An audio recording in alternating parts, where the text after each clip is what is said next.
Assalamualaikum warahmatullahi wabarakatuh. Halo teman-teman. Di sini kami akan membuat video pembelajaran untuk memenuhi mata kuliah reproduksi dan embriologi hewan. Nah, dosen pengampu pada mata kuliah ini yaitu Ibu Nirwana Fajri Harahap MPD.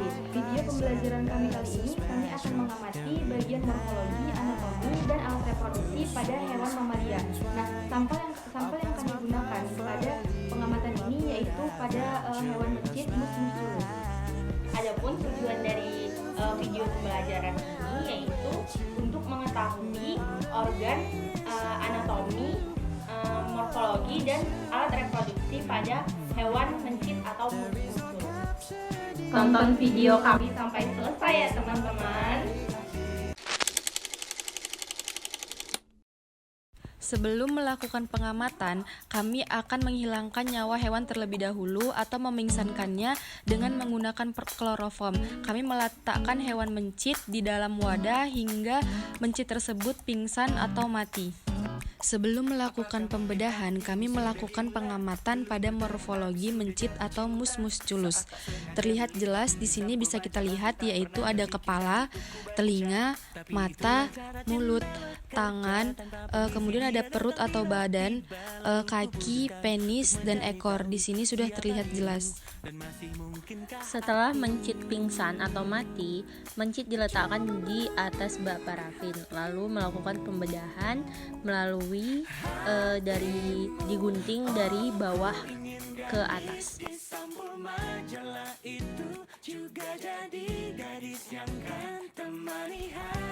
Berikut proses pembedahan mencit.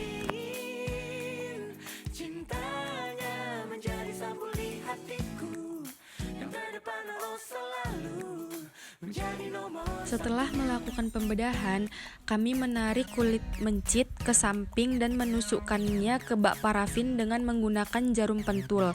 Tujuannya agar kami lebih mudah dalam mengamati anatomi mencit tersebut. Berikut anatomi pada mencit jantan. Yang pertama itu ada jantung. Nah, letak jantung ini di rongga dada, sedikit ke kiri dari garis tengah tubuh. Kemudian fungsi jantung ini adalah memompa darah ke seluruh tubuh. Selanjutnya ada paru-paru. Paru-paru ini terletak di dalam rongga dada sebelah kiri dan kanan jantung. Fungsinya yaitu sebagai tempat pertukaran gas oksigen dan karbon dioksida dalam tubuh melalui proses pernapasan. Kemudian ada hati. Hati terletak di sisi kanan atas perut, di bawah diafragma. Nah, fungsi hati ini untuk menghasilkan empedu, untuk pencernaan lemak, detoksifikasi darah, penyimpanan glukosa, serta mengatur metabolisme tubuh. Nah, kemudian itu ada usus halus. Nah, usus halus ini terletak di bagian tengah perut, mengelilingi usus besar dan terhubung ke lambung dan usus besar. Nah, fungsinya itu sebagai tempat pencernaan dan penyerapan nutrisi dari makanan. Kemudian usus besar terletak di sekitar usus halus, membentuk rangkaian huruf U di bagian bawah perut. Nah, kemudian fungsinya itu sebagai menyerap air dan garam dari sisa makanan, membentuk tinja. Selanjutnya, anatomi pada mencit jantan yaitu ada vas deferens. Nah, vas deferens ini terletak di dalam skrotum dan melintas ke atas melewati rongga punggul. Fungsi vas deferens yaitu sebagai saluran yang berfungsi untuk membawa sperma dari testis menuju uretra atau saluran kemih saat ejakulasi. Selanjutnya ada testis. Nah, testis ini terletak di dalam kantung skrotum di luar rongga tubuh bagian bawah. Nah, fungsi testis ini yaitu untuk menghasilkan sperma dan hormon seks pada pria yaitu hormon testosteron. Selanjutnya kami akan menjelaskan mengenai anatomi pada mencit betina. Pada organ anatomi jantung, hati, usus besar, dan usus halus telah dijelaskan pada anatomi mencit jantan. Selanjutnya yaitu ada organ lambung. Jadi lambung ini terletak di bagian kiri atas perut di bawah diafragma. Fungsinya itu untuk tempat pencernaan makanan. Selanjutnya yaitu ada ovarium. Ovarium ini terletak di kedua sisi rahim di bawah saluran tuba falopi. Fungsinya itu untuk menghasilkan sel telur dan hormon seks perempuan, yaitu estrogen dan progesteron. Yang terakhir itu ada uterus. Uterus ini terletak di dalam rongga perut di antara kantung kemih dan rektum.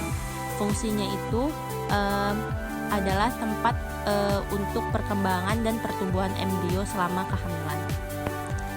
Selanjutnya saya akan menjelaskan reproduksi pada mamalia. Nah, yang di sebelah kanan saya itu ada organ reproduksi pada jantan. Nah, jantan ini menghasilkan sperma di testis. Sperma disalurkan melalui saluran reproduksi termasuk vas deferens dan akhirnya keluar melalui penis saat proses kopulasi. Selanjutnya di sebelah kiri itu ada reproduksi betina. Nah, reproduksi betina itu memiliki ovarium yang menghasilkan sel telur atau ovum yang matang selama siklus reproduksi. Setelah ovulasi, sel telur itu akan dilepaskan dan siap untuk dibuahi. Dan setelah dibuahi terjadilah proses kopulasi. Ketika betina siap untuk kawin, biasanya setelah memasuki masa estrus. Nah, jantan akan mengadakan kopulasi dengan betina. Sperma dari jantan akan masuk ke dalam saluran reproduksi betina dan menuju tuba Fallopi untuk membuahi sel telur. Setelah itu terjadi fertilisasi. Jika sperma bertemu dengan sel telur di tuba Fallopi, terjadi fertilisasi, menghasilkan zigot. Nah, kemudian setelah itu zigot yang terbentuk akan berkembang menjadi embrio di dalam rahim betina. Setelah beberapa hari, embrio menempel pada dinding rahim dan berkembang menjadi janin. Setelah itu, sekitar 19 sampai 21 hari betina akan melahirkan anaknya. Biasanya itu 4 sampai 12 anak per kelahiran pada mencit. Anak-anak tersebut akan diberi makan melalui air susu ibu hingga mereka cukup besar untuk mandiri. Terima kasih sudah menonton. Bye bye.